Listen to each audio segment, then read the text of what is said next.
मैं मनीष स्वागत करता हूँ आपको अपने इस यूट्यूब चैनल पे। दोस्तों, आपके लिए एक गुड न्यूज़ है कि ग्रुप डी की वैकेंसी जो है वो तकरीबन 1 लाख की बात चल रही है। पहले जब वैकेंसी निकलती थी यानी कि इधर हाल फिलहाल में, तो बातें की जा रही थी कि 25,000 30,000 आएगी। लेकिन जिस तरीके से आपके एएलपी में वैकेंसी बढ़ी है, उसके तर्ज पे आपके टेक्नीशियन की भी वैकेंसी बढ़ाने की बात की जा रही है। उसके बाद आपके जो ग्रुप डी की वैकेंसी या एनटीपीसी की वैकेंसी है वो भी बढ़ के आएगी। मैं ऐसा इसलिए बोल रहा हूँ कि AIRF के जो चीफ हैं उनसे न्यूज़ स्टेशन ने बात की है। हालांकि मैं वीडियो तो नहीं चला सकता हूँ चूँकि ये कॉपीराइट इशू हो जाएगा, लेकिन जो चीज़ें इसमें बताई गई है उसी पे चर्चा करेंगे। चैनल पे नए हैं तो सब्सक्राइब कर लीजिएगा, ठीक है। तो मैं बात कर रहा था कि जो आपका वैकेंसी है, आपके मोस्ट अवेटेड वैकेंसी है ग्रुप डी की, जिसमें कि बहुत सारे बच्चे मेहनत कर रहे होंगे और ये चाह रहे होंगे कि ज़्यादा से ज़्यादा अपॉर्चुनिटी मिले। क्या होता है ना कि बहुत सारे लोग ये भी कहते हैं कि अरे एक ही वैकेंसी तो लेनी है। भाई एक ही वैकेंसी लेनी है तो एक ही वैकेंसी निकाले ना, तो उसके बाद फाइट ही नहीं बचता है। जो टैलेंटेड होंगे, जो एक्स्ट्रा ऑर्डिनरी होंगे, वो गॉड गिफ्टेड होंगे, उन्हीं का सिलेक्शन होगा। लेकिन ज़्यादा वैकेंसी होने से अपॉर्चुनिटी बढ़ जाती है कि अगर आपके कम मार्क्स भी आते हैं तो आपके सिलेक्शन की उम्मीदें होती है।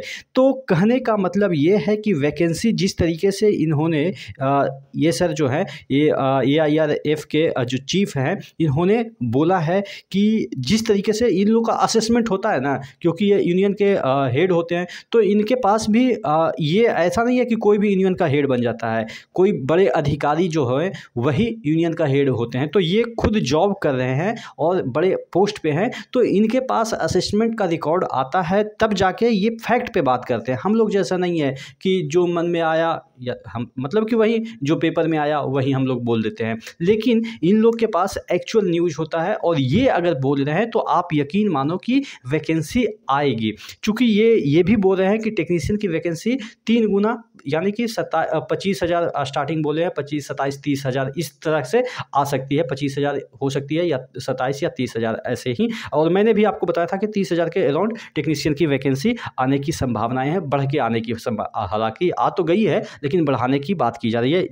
इन्होंने ऐसा ही बोला है और ग्रुप डी के संदर्भ में बोला है कि 1 लाख प्लस वैकेंसी आने की संभावनाएं हैं, लाई जा सकती है अगर रेलवे मिनिस्टर चाहे तो। और मुझे आशा है कि जल्द ही आपकी जो वैकेंसी है वो 1 लाख प्लस आपको देखने को मिल सकती है। 1 लाख अगर प्लस नहीं भी मिलती है तो कम से कम अगर 60-70 हज़ार भी आ जाती है तो मुझे लगता है कि जो पढ़ने वाले बच्चे हैं सभी का लगभग सिलेक्शन हो जाएगा। क्योंकि इस बार आपकी वैकेंसी आएगी वो ITI बेस्ड आएगी और ITI बेस्ड आएगी तो बहुत सारे ऐसे बच्चे हैं जो ऑलरेडी छट जाएंगे, चूँकि जो बैंकिंग में प्रिपरेशन कर रहे हैं, SSC की प्रिपरेशन कर रहे हैं, डायरेक्ट किसी इंजीनियरिंग में मतलब कि डिग्री लिए और आए और तुरंत जॉब ले लिए। जैसे मेरे साथ हुआ, मैं बीटेक किया और जैसे ही देखा कि वैकेंसी आई है ग्रुप डी का भर दिया। तो ऐसे लोग तो नहीं भर पाएंगे, तो इस वजह से कंपटीशन नीचे चला जाएगा।